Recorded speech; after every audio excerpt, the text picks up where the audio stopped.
Alert from Ob Studio. Creating a new live broadcast. Please wait. Okay, I think I'm on.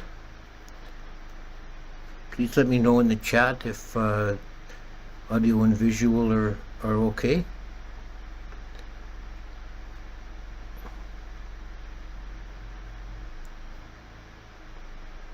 Can you hear me? Can you see me?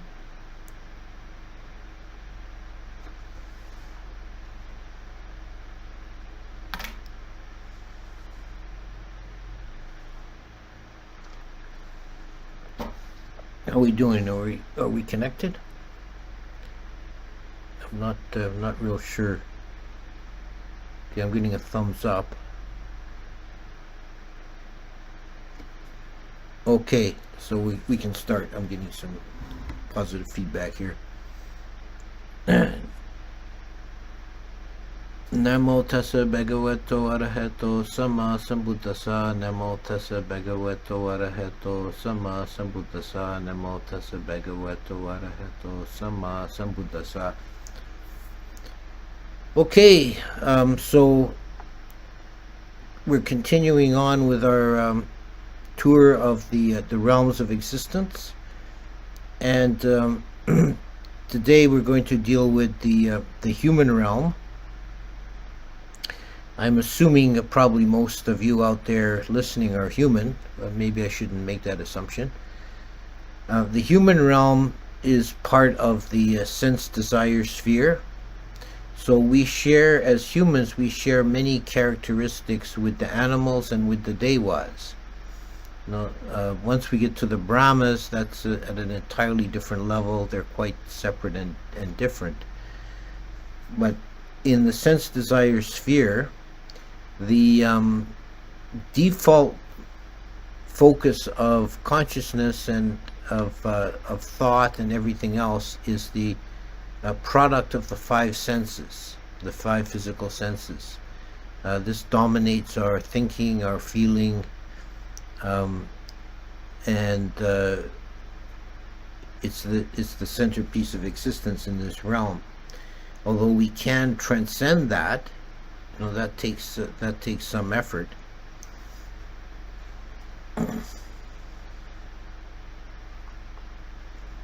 But the human realm has characteristic of being pretty much in the middle, which makes it an ideal birth for the attainment of enlightenment, because the lower realms are either too overwhelmed with suffering and or ignorance to make any substantial progress. They're in a helpless condition. The Deva realms are so pleasant and their existence is so long that they have trouble understanding the truths of dukkha and of anicca, suffering and impermanence.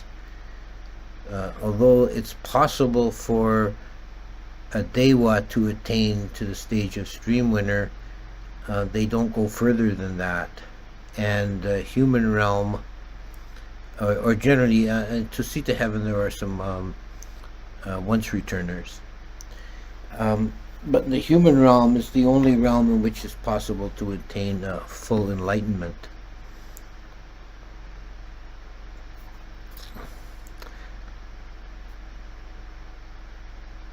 It's said that the humans of Jambudipa, that is and I'll get into this a bit more later, the different types of humans, but the humans of Jambudipa, which is the world island on which we live, so the ordinary humans, as we would understand them, have three characteristics in which they surpass even the Devas. And these are Sura, heroism, Satimant, mindfulness, and Ida Brahmacharya Vasa, the possibility of living the holy life to completion, that is, the ability to become enlightened. So we have those the optimum conditions for enlightenment. So a human rebirth is considered very favorable or desirable. One way of expressing this is that we have in the human realm, we have a balance of suffering and of ease. Of course, the human conditions vary, and some humans have very wretched conditions, and some have very favorable conditions, almost Dewa-like conditions. But for most humans, most of the time, their life is a mixture of pleasure and pain.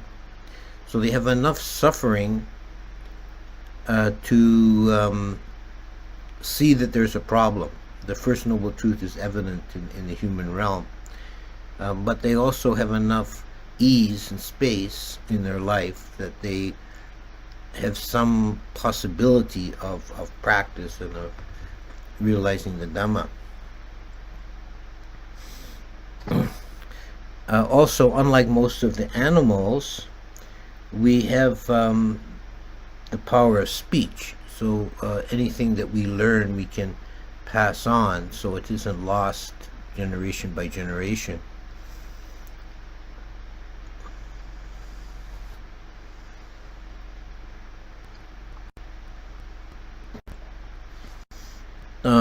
Now, one thing I would notice, there's not really that I've found anywhere a clear definition of what constitutes a human being. And this probably just simply was taken as self-evident. In our modern times, the questions may arise as to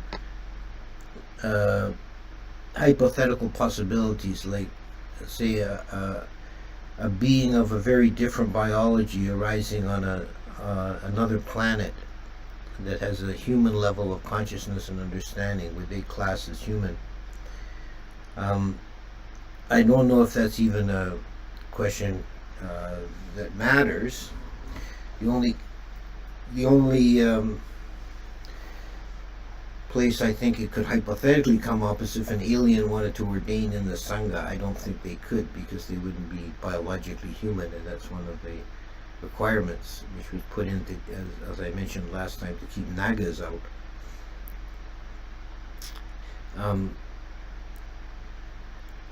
But it's pretty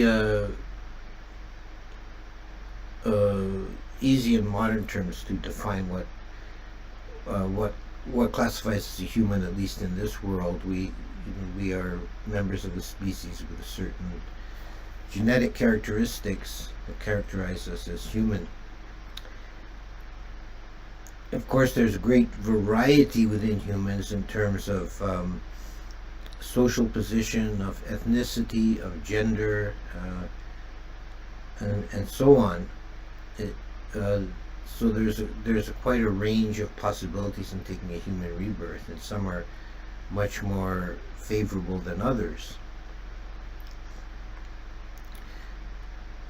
But there are also, in the Buddhist cosmology, there are recognized different types of humans, let's say, that live on the other islands. Recall that the cosmology of, as seen in ancient India, was that the center of the world is the great mountain Sinaru or Sumeru, and around that is a vast world ocean in which there are 4 islands that, relative to the whole, they're small, but they're thousands of yojanas across. And the whole world, the whole known world, is at the time, the world we live on, is Jambudipa, the southern island. It's triangular in shape with mountains in the north. So obviously it was modeled on India, which to the ancient Indians, India is kind of an island to itself. It's not very easy to travel by land, either east, north, or west from India. So it was perceived as in their imagination as an island. The other three islands have also human beings living on them, although they have some different characteristics. The islands to the east and west, Puba Wadea and Apariogoyana, are not described in any great detail, although we're told that the only kind of detail we have is that the inhabitants of Apariyogana do not build houses but live out of doors, so maybe that it means that they're very primitive.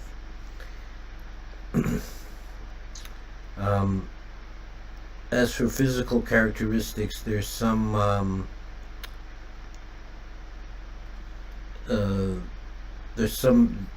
small mention of the difference in their faces. Those of us who live on Jambudipa have roughly triangular faces with broad foreheads and sharp chins. So those living on Apariyogana have round faces. The folk of Uttarakuru have square faces, and those of Puba Wadea have faces that resemble a half circle of a moon. So these shape of their face resembles the shape of the particular island. We do have, however, considerably more detail about Uttarakuru. This is the northern island, directly opposite us on the other side of Sinaru.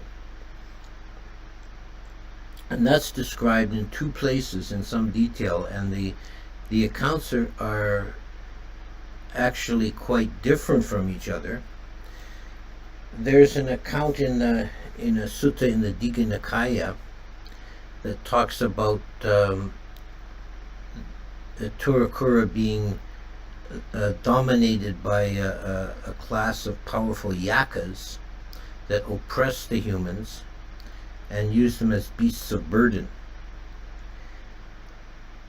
And these yakas are said to live in floating cities, and they either hitch the humans to carts or they ride on their backs. So they use them as draft animals, basically. Although it's said in one of the commentaries, it's said that the humans that are oppressed by the yakas are not the inhabitants of Uttarakuru, but the yakas seize them from Jambudipa, and only beings who don't keep the precepts well are susceptible to being seized by yakas.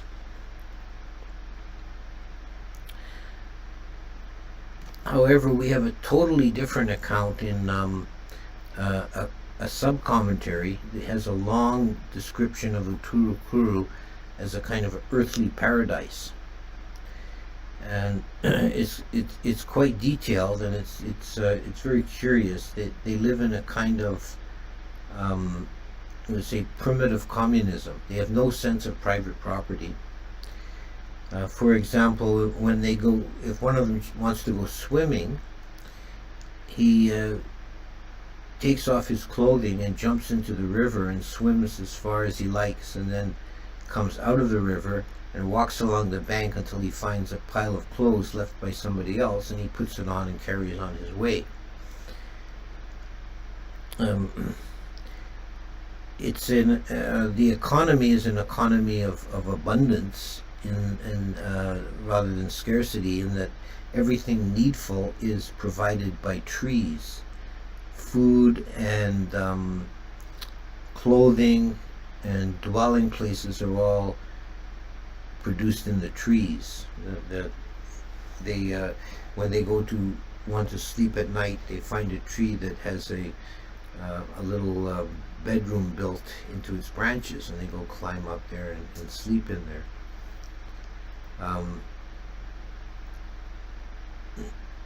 They live. They have a fixed lifespan. They live exactly 1,000 years, and when they die without any pain. They just like going to sleep.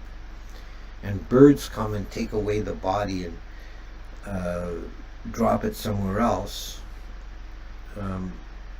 so that the island is not corrupted by corpses.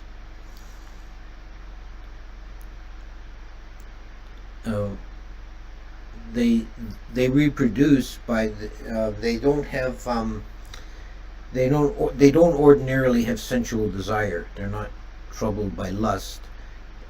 But once a month they have one day when they become lustful, and they seek out a partner for the night, and this is how they reproduce their species. But there's no sense of marriage, no possessiveness. The next day they just each separately carry on their way. And when a baby is born, this is a quite curious detail. It's in line with the sense of there being no suffering or pain in a Turukuru, physical illness. The baby is born quite easily without any stress for the mother. It just kind of drops out. And there's no trouble or care in raising the child. The mother's only duty is to make a little nest out of grass and leaves, and leave the baby in it by the side of the road, and carry on and forget about him. And any passers-by give the baby a finger to suck on, and the finger produces milk. So this is how the baby lives. So a Torokuru is set up as a kind of opposite earthly paradise. But no one attains enlightenment on a Turukuru. There are only enlightened beings on Jambudipa.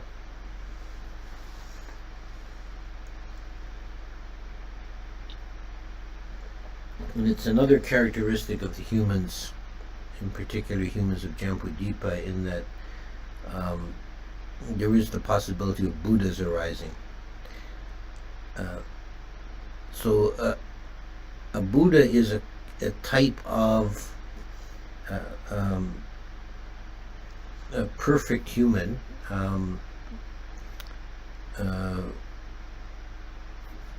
of which there are two possibilities. Someone born with 32 marks is a I'm trying to remember the Pali word. Let me I don't want to get it wrong. Let me just look here.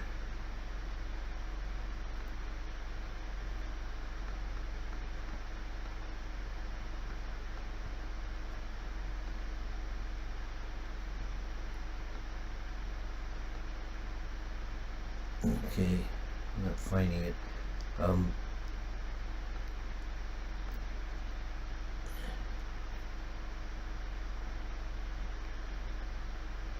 Mahapurisa, yeah. Somehow I blanked on that. A Mahapurisa is a great human, or a perfect human. And they'll become either a Buddha or a Chakrawati, that is a wheel-turning monarch. These are the two types, the spiritual and the worldly or secular types of the perfect human, the Mahapurisa.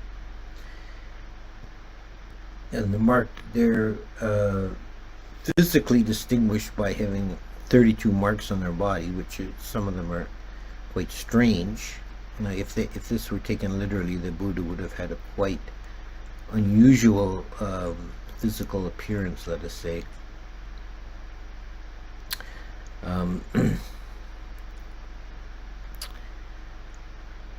And it's a well-known story that when Bodhisattva was a baby, the wise men saw the 32 marks on his body and predicted he would be either a great king or a Buddha, and his father, being a worldly ruler, chose to raise him in luxury so he wouldn't see suffering. And of course he saw it when on chariot rides in his youth, and saw sickness and death, and realized there is suffering in the world, and he ended up becoming a Buddha. So a Buddha is the most perfect type of being. And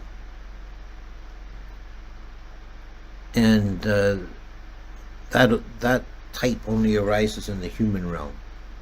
So this is another characteristic of the human realm, that there's a potentiality of arising as a Buddha.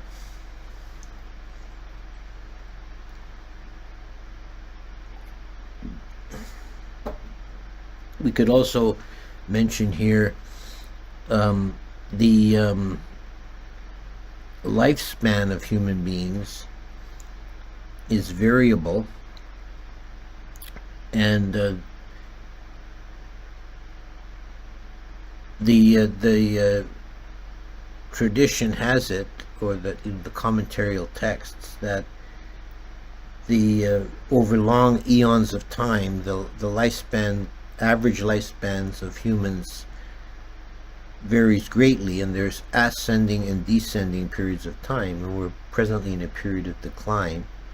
The peak human lifespan is 80,000 years, and the minimum is 10 years. And it cycles back and forth in the course of a world system, cycles back and forth between these two extremes 18 times. So this is part of the Indian view of time as cyclical. And there's a rising and a falling in the world. And there's wheels within wheels. There's larger cycles that consume whole world systems and thousands of world systems. And there's shorter cycles that all the way down to the cycle of a day. Day and night is a cycle. But these the human lifespan cycles go back and forth between 80,000 years and 10 years.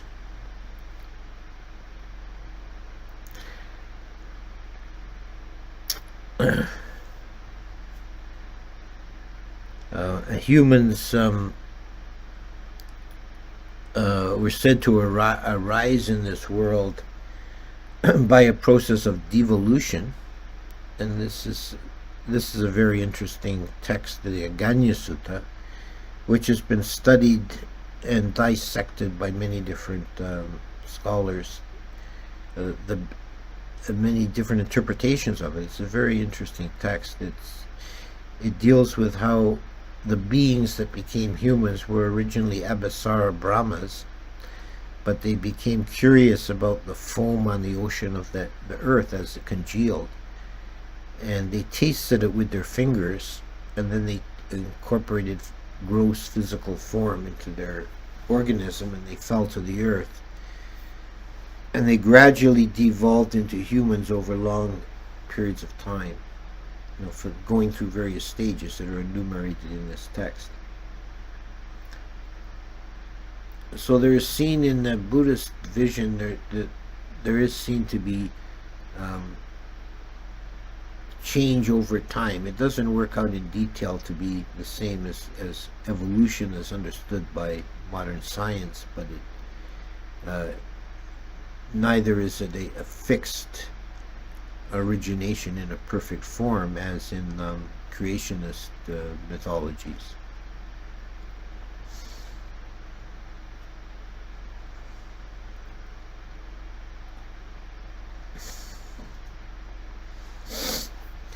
So human beings being in the middle can be considered a precious rebirth, and this is something that's very much, this idea of the preciousness of human rebirth is something that's emphasized greatly in Tibetan Buddhism. There's a pair of contemplations in Tibetan Buddhism that are always taken together, is the horrors of samsara and the preciousness of human rebirth. And I would say both of these contemplations are found in the Theravada, but I've not seen them being explicitly paired in this way. It seems like a very natural pairing, complementary opposites. One often cited passage from, I think it's in the Samyutta, is to emphasize the preciousness of human rebirth, is the metaphor of the blind tortoise, which probably many of you will have heard, that once a being falls into the lower realms of existence, the opportunity to be reborn as human again is so rare that it can be compared to a blind tortoise at the bottom of the ocean that comes up for air once every 100 years, and if at that time he pokes his head through a yoke, then it's the same odds of being reborn human after once having fallen into the lower realms. So if you have the good fortune to be currently in a human form, make good use of your existence. Okay, so I'll stop there, and I can see the chat has been very busy. Let me get it to where I can read it easily. It comes in this tiny little font. I've got to blow it up. Okay. Let's see until scroll down until I get to some questions. Bhante, in Theravada view, are all beings born in human realm naturally supplied with the potential to realize the unconditioned? That's a interesting question, and I don't see that as being definitively answered. I think certainly within one lifetime, I would say no. That there are certainly human beings that are born with some deficiency of intellect or in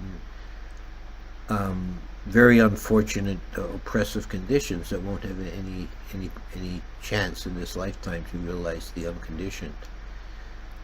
But as a theoretical potential, I think, yeah, it does exist in human beings. In fact, I would say it exists in all beings in a long time scale, because they can eventually take a favorable birth. I love the Aturakura stories and that crazy thing like feeding babies with a finger. Yeah, that's very, very entertaining. How does one end up as yakas and asuras, as they seem more evil than humans, but for some reason are in a higher realm? Seems like weird karma. Yeah, it's definitely a mixed kind of karma to be in those sort of realms. I have heard it speculated that, and I think it makes sense to me, that to be born as an asura would be someone who's power hungry in this life, like a military leader or a politician, and then they'll become these power beings in the next life. That's a possibility. But it is a mixed karma, so there's good and bad mixed to be born in such a state.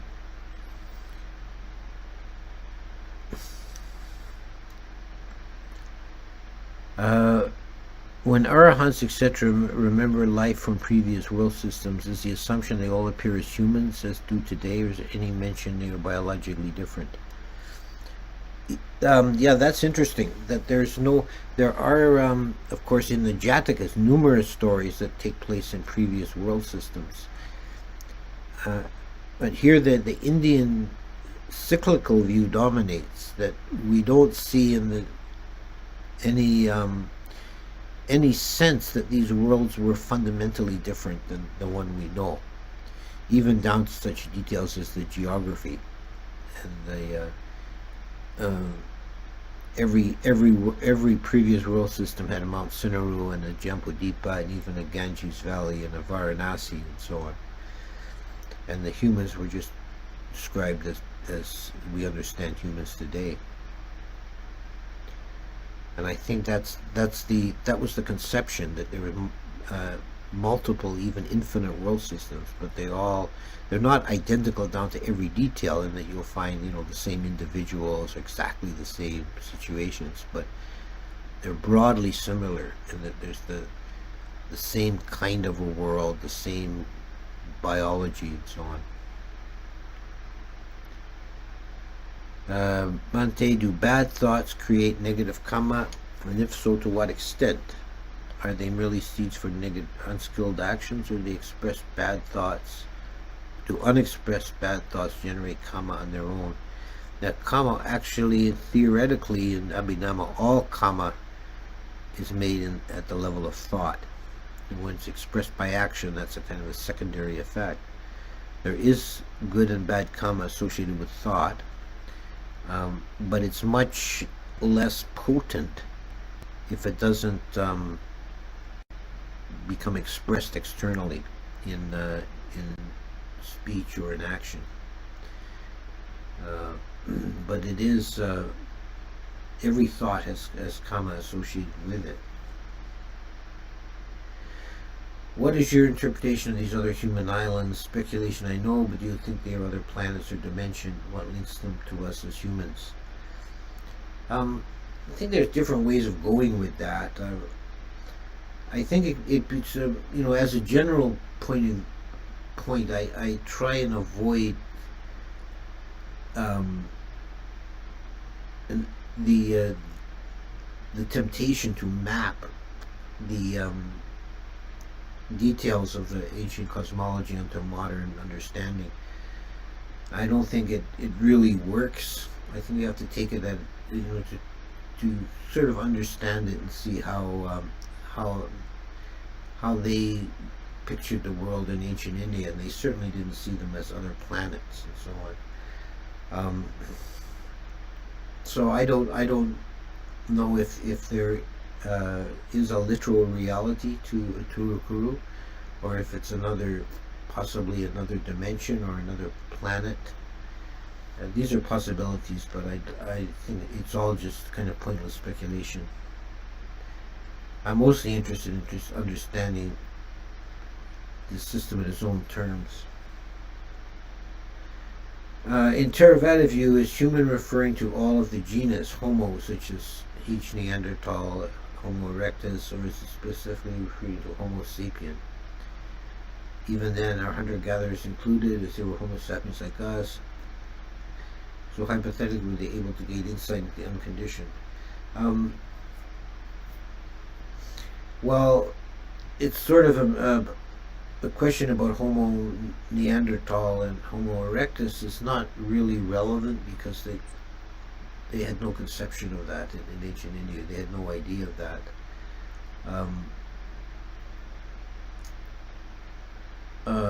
So they would not be, even considered one way or the other.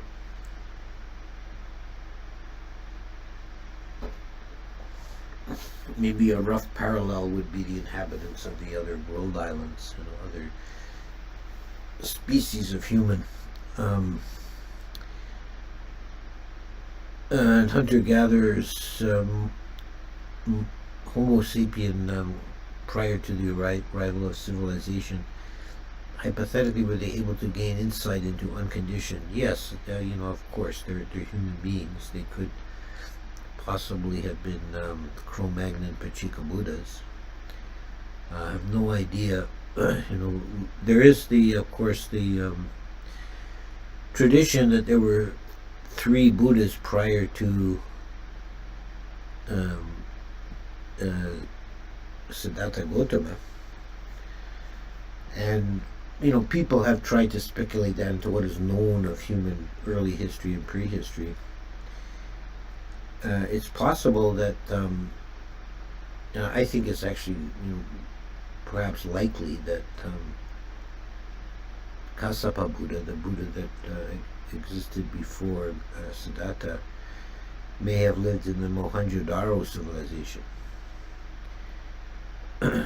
There's also the possibility of very old civilizations that we know nothing of, that's been speculated on by people like Graham Hancock.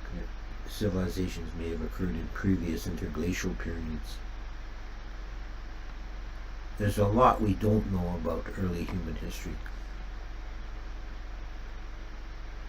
How do you usually respond to practitioners with a scientific or material worldview who are resistant to accepting supernatural beings and powers? Well, I don't really find it fruitful to try and convince them otherwise. I kind of if that's their view, they're going to find it limited. They're only going to be able to go so far into Buddhism before it becomes a fruitless endeavor.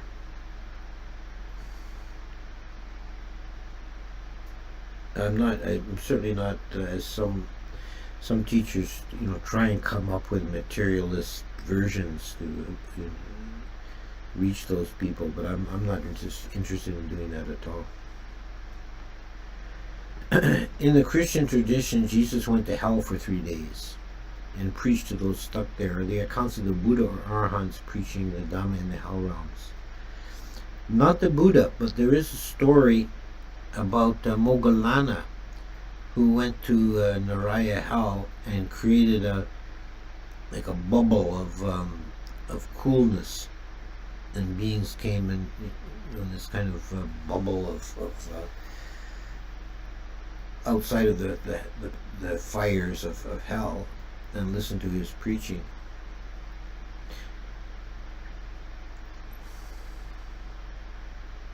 How does one end up with 32 marks like a Chakrawada but not be a Buddha? Does that mean they were not a Bodhisattva in previous lives? That's interesting. I've not really seen any detailed accounts of previous lives of a Chakrawati.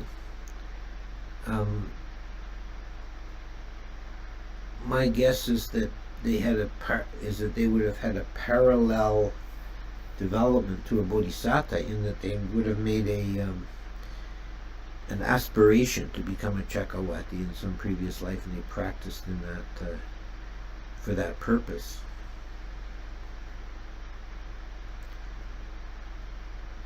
Is there a karmic reason for human beings meeting with car accidents? There's a karmic reason for everything. Everything we experience has some part of its causality is karma. Karma is not the only cause, but it's one cause. Multiple causes come together. For example, in the case of a car accident, it might be faulty brakes, icy road, drunk driver in the other vehicle. Many types of causes, but the fact that you're there at that moment in that car and experience that accident, karma is one of the components of that. Is it a wake-up call? Yeah, it should. Everything that happens in a way is a wake-up call.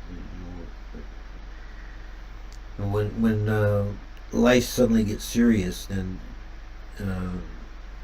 we should learn something from that, in spite of the suffering involved.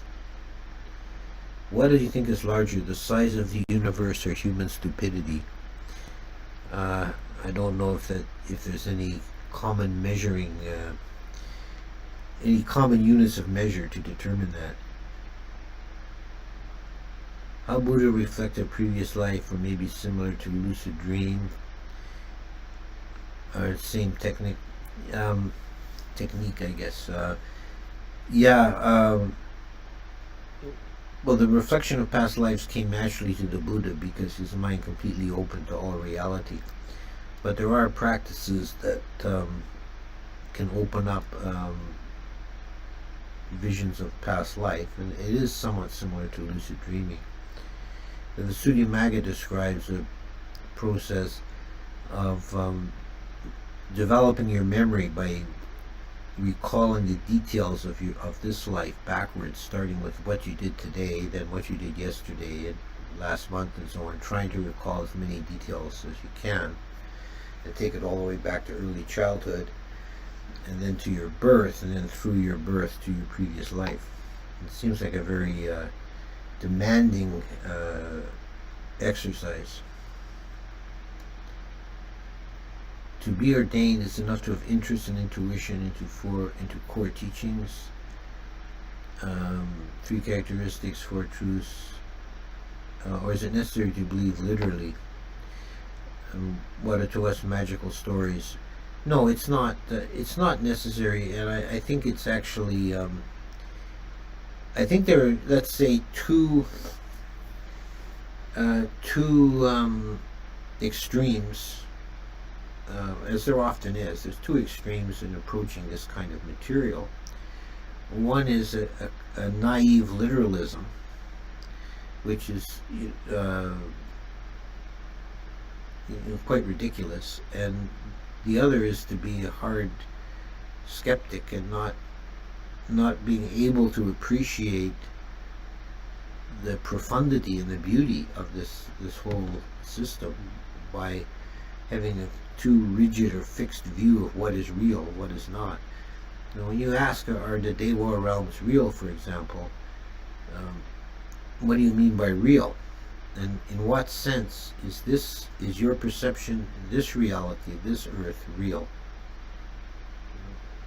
Reality is a very slippery concept, and trying to take a firm stand one way or the other on these things is not productive.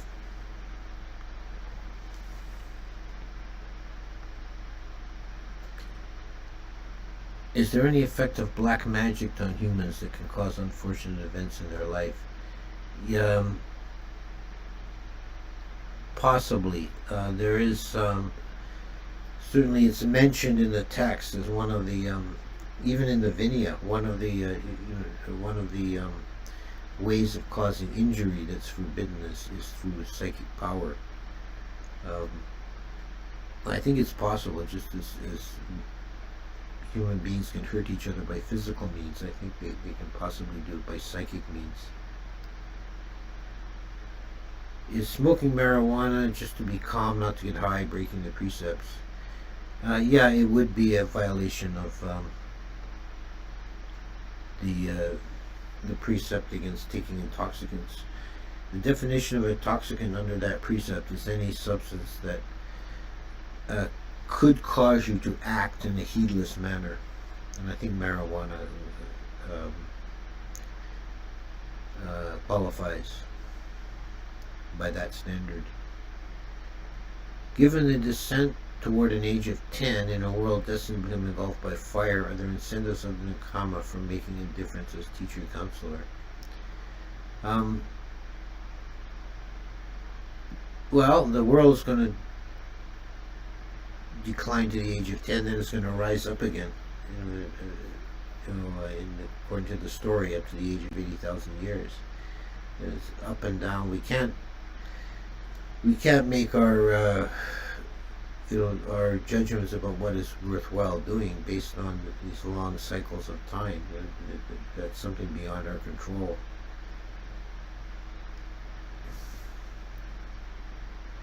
Who is the most important or insightful Buddhist philosopher alive today?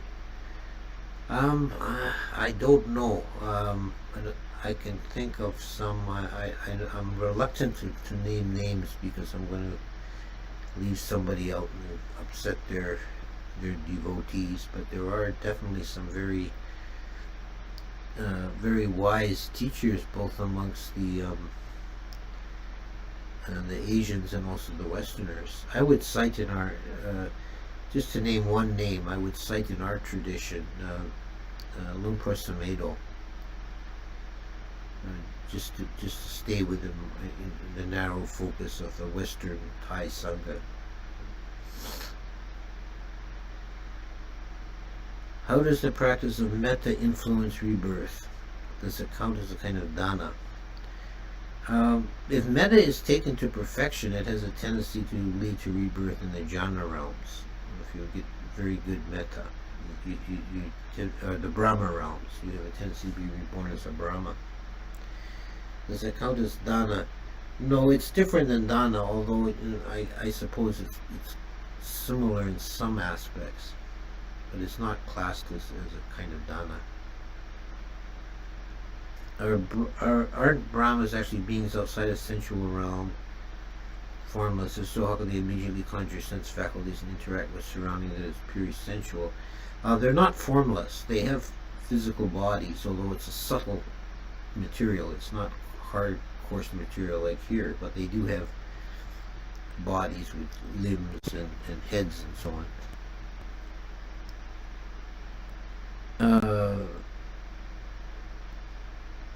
it's said in the sutras they live in heavens with food and entertainment. No, you're mixing that up with the devas. The devas have food and entertainment. The Brahmas do not eat food.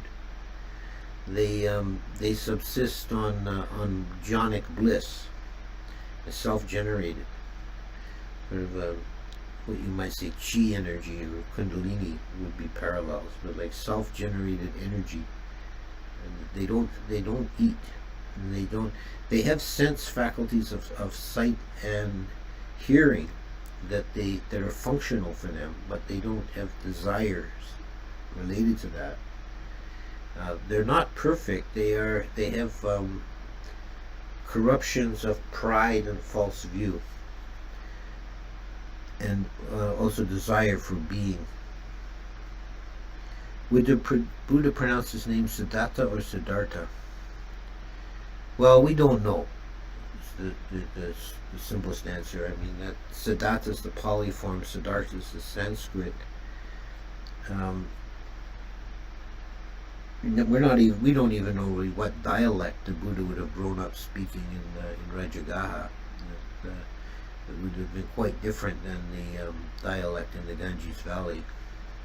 So I'm not sure how the name was pronounced. Okay, let's I'll take one more question, and we'll call it for this session. Dear Ajahn, thank you for your teaching. Will you please explain the cause of demonic possession that is the subject of Catholic exorcism in the context of Buddhist cosmology? There are stories of yakas, kind of demonic beings that take possession of people. And it's only possible if the human being makes an opening for it by their own defilements. And I think petas also can possibly take temporary possession of a person. I think this is a lot of what is called channeling. Is powerful petas taking possession of someone for their own purposes, to enjoy the experience of having a fleshy form once again. Okay, so I think before we move on to the higher realms, I want to close up a bit of a loose ends by dealing with some of the, and it may take more than 1 week to get through, I don't know yet, but there are a large number of types of beings in the cosmology that don't really fit into the neat scheme of the 5 jati. And I'm thinking of yakas, kanaras, asuras, and there's a few others. So we'll look at these sort of the beings that fall between the cracks next week. So I'll leave it there for now.